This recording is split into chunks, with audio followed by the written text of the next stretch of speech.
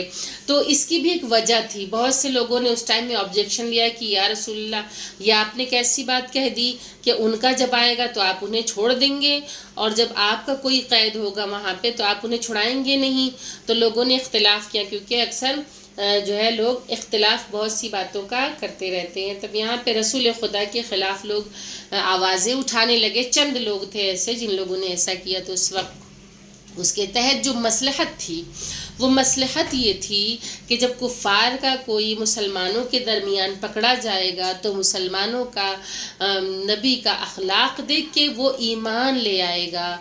اور اس طرف اگر مسلمانوں میں سے کوئی پکڑا جائے گا تو جو مسلمان وہاں جائے گا وہاں پہ وہ جانے کے بعد اپنے دین کو نشر کرے گا تو وہاں بھی لوگ ایمان لے آئیں گے. تو اس میں ایک جو ہے راز پوشیدہ تھا, ایک راز مضمر تھا کہ اگر یہاں سے مسلمان کفار میں پکڑے جاتے ہیں تو ہم نہیں چھڑائیں گے. اس کا راز یہ تھا کہ ایک مسلمان اگر وہاں پکڑا جائے گا تو وہ تبلیغ دین کرے گا اور اس کے ذریعے لوگ دین میں داخل ہوں گے. اور اگر یہاں پکڑا جائے گا کوئی کافر اگر یہاں پکڑا جاتا ہے مسلمانوں کے پاس تو اسے ہم آزاد کر دیں گے. یعنی کہ ہمارا اخلاق دیکھ کر وہ ایمان لے آئے گا اور جب وہ ایمان لائے گا تو جب اپنے گروہ میں جائے گا تو وہ ہماری تعریف کرے گا, یعنی اسلام کی تعریف کرے گا. جب اسلام کی تعریف کرے گا تو پھر یہاں سے بھی اس کے ذریعے بھی لوگ ایمان لے آئیں گے. یعنی کہ ایک طرح سے دیکھا جائے تو بہت حسین سی سیاست تھی یہ, بہت حسین سی پالیٹکس تھی یہ کہ یہاں سے کوئی پکڑا جائے گا تو نہیں چھڑائیں گے اور وہاں والا پکڑا جائے گا تو اسے آزاد کریں گے کہ ایک جو مسلمان وہاں قید ہے وہ تو وہاں پہ دین پھیلائے گا, کچھ نہیں تو 2-4 لوگ کو تو مسلمان کر ہی لے گا, اور یہاں سے جو کافر ہمارے یہاں جو پکڑا جائے گا اس کو ہم جب رہا کر کے بھیجیں گے تو یہ بھی جا کے اپنے گروہ میں دین پھیلائے گا. تو دونوں طرف سے لوگوں کو دین میں آنے کی جو ہے وہ دعوت ملے گی. تو اس وقت جو معاہدہ تیار ہوا تو اس معاہدے کو لکھنے کے لیے مولا کائنات حضرت امیر المومنین علی بن ابی طالب علیہ السلام نے اس معاہدے کو تحریر کیا. تو پروردگار عالم نے واضح رہے کہ فتح مکہ کی تمہید صلح حدیبیہ ہے اور فتح مکہ کی تکمیل خانہ کعبہ ہے کہ جس میں بت شکنی اور دونوں کام جو تھا وہ حضرت علی علیہ السلام نے انجام دیا کہ چاہے وہ خانہ کعبہ سے بتوں کو گرانا ہو, اس کی بت شکنی کرنا ہو, کہ تطہیر کعبہ کا اگر مسئلہ ہو تو وہ بھی مولا کائنات تھے کہ جنہوں نے حضرت علی ابن ابی طالب کے جنہوں نے خانہ کعبہ سے بتوں کو توڑ کر باہر نکال دیا. اور چاہے وہ فتح مکہ والی بات یعنی کہ یہاں پہ جو ایک تمہید جو تیار کی گئی ہے یعنی کہ فتح جو ہے کس لیے یہاں صلح حدیبیہ کا جو ہے ذکر آ رہا ہے, تو ایک جو تمہید ہوئی ہے یہ صلح حدیبیہ ہے. تو ٹھیک ہے, یہاں پہ پھر امیر المومنین علیہ السلام نے بھی اس کا جو تھا معاہدہ تیار کیا.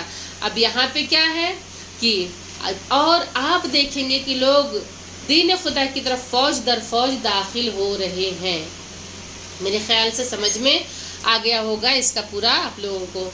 تو اپنے رب کی حمد تسبیح کریں اور اس سے استغفار کریں اور وہ بہت زیادہ دعا توبہ قبول کرنے والا ہے کہ پروردگار عالم اب یہاں پہ مطالبہ کرتا ہے نبی کریم حضرت محمد مصطفیٰ صلی اللہ علیہ وآلہ وسلم کو مخاطب کر کے کہ اب کیونکہ فتح حاصل ہو گئی, فتح کی منزل آ گئی, جب فتح کی منزل آ گئی تو ظاہر سی بات ہے کہ پروردگار عالم نے اپنی حمد کا مطالبہ کیا کہ اب میری تسبیح کرو, میری حمد کرو, میرا شکریہ کرو.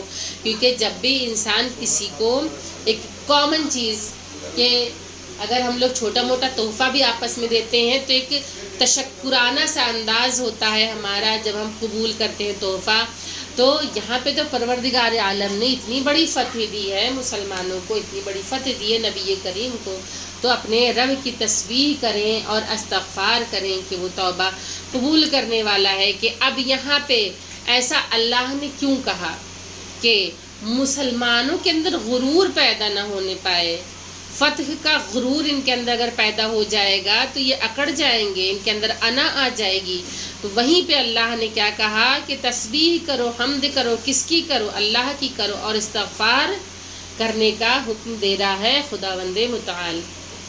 تو یہ آج کا جو ہے سورہ نصر کی تفسیر رہی کہ اس میں فتح کا ذکر آیا ہے، اور توبہ و استغفار کی ویسے بھی بہت زیادہ اہمیت ہے کہ جو توبہ کرنے والے ہیں، جو استغفار کرنے والے ہیں، وہ خداوند کریم کی بارگاہ میں بہت زیادہ پسندیدہ ترین ہیں کہ خداوند کریم اس عمل خیر کو، کیونکہ استغفار خود ایک عمل خیر ہے اور خدا کو بہرحال یہ بہت زیادہ پسند ہے کہ جو انسان استغفار کرتا ہے، خداوند کریم پروردگار عالم رحمان الرحیم معبود اسے پسند فرماتا ہے، اور جو اللہ کا شکر ادا کرے، جو اس کی تسبیح کرے، کہ جب خداوند کریم کا انسان شکریہ ادا کرتا ہے تو اللہ نعمتوں میں اضافہ فرماتا ہے۔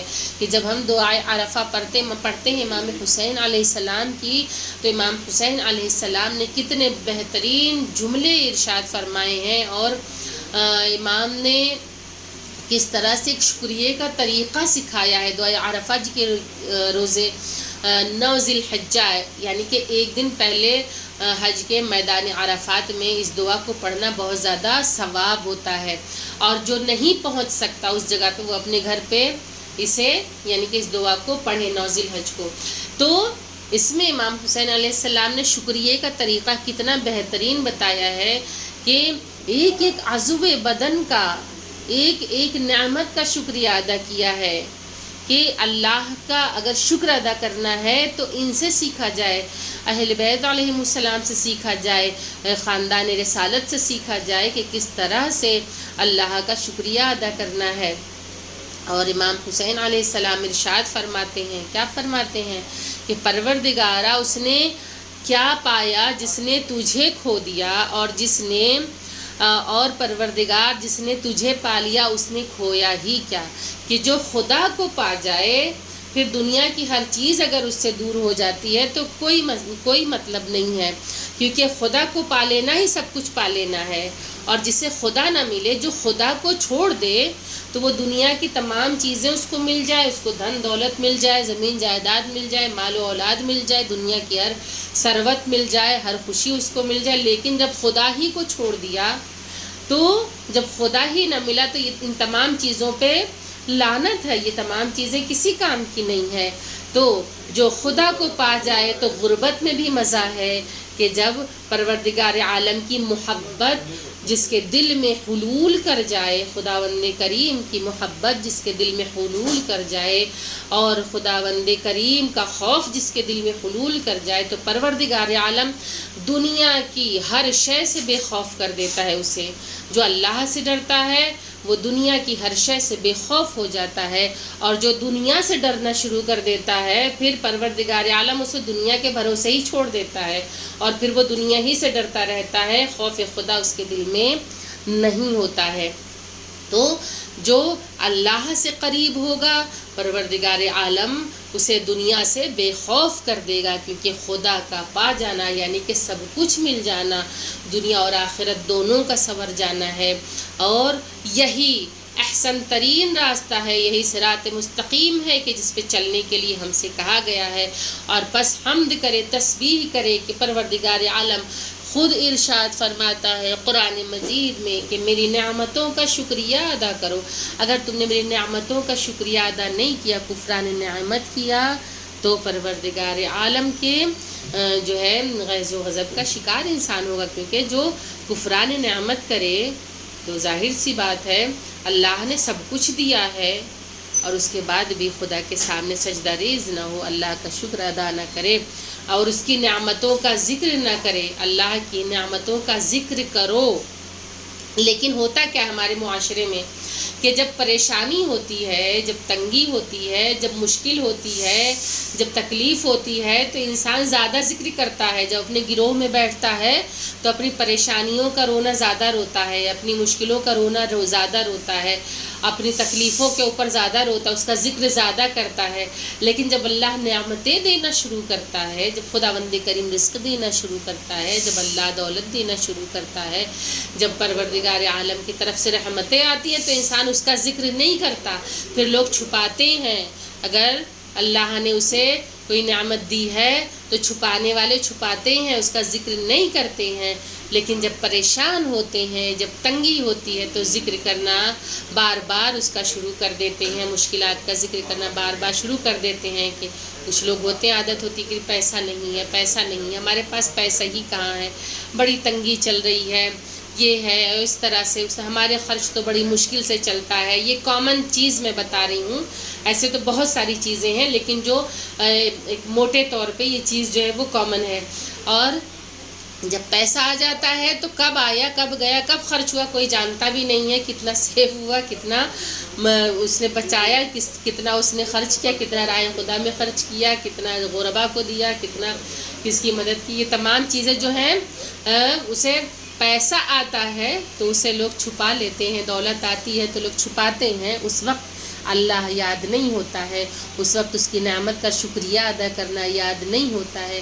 اس وقت یہ یاد نہیں ہوتا ہے کہ اللہ نے اگر مجھے دولت دی ہے تو اس میں کسی ایسے کا بھی حق ہے کہ جو محتاج ہے.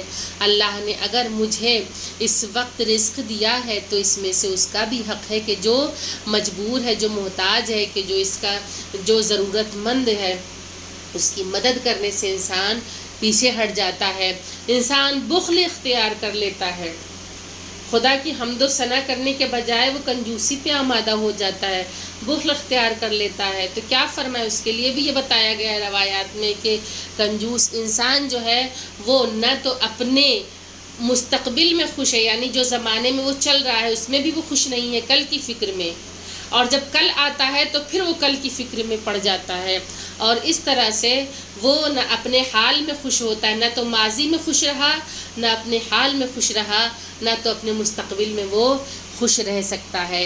تو اللہ کی نعمتوں کا شکریہ ادا کرتا رہے. جب انسان کو نعمتیں ملیں پروردگار کی تسبیح کرتا رہے اور استغفار کرتا رہے. اپنے اندر انا، غرور، میں کا جذبہ نہیں آنے دے. وآخر الدعوان ان الحمد للہ رب العالمین. اللہم صلی علی محمد و آل محمد وعجل فرجہم. یہ آج کا درس رہا. اس میں سے آپ لوگوں کو سمجھ میں آیا کہ نہیں؟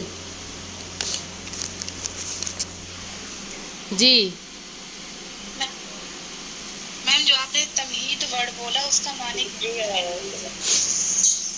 تمہید یعنی کہ ایک بیس تیار کر دینا. کوئی چیز ہم کو اگر ہم اپنی کوئی بات بتانا چاہتے ہیں، کچھ پہنچانا چاہتے ہیں تو ہم پہلے اس کا بیک گراؤنڈ ایک بناتے ہیں نا، ایک بیس بناتے ہیں اپنی بات پہنچانے کا. تو پروردگار عالم نے اس کی تمہید جو تھی، ایک بیس جو تھا، وہ اس سورہ میں بیان کر دیا ہے کہ فتح ملی ہے تو کس طرح کی فتح ملی ہے، یعنی کہ صلح حدیبیہ کی طرف اشارہ کیا ہے اللہ نے.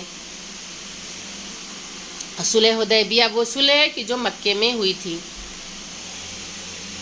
اور کسی کو کوئی سوال پوچھنا ہے؟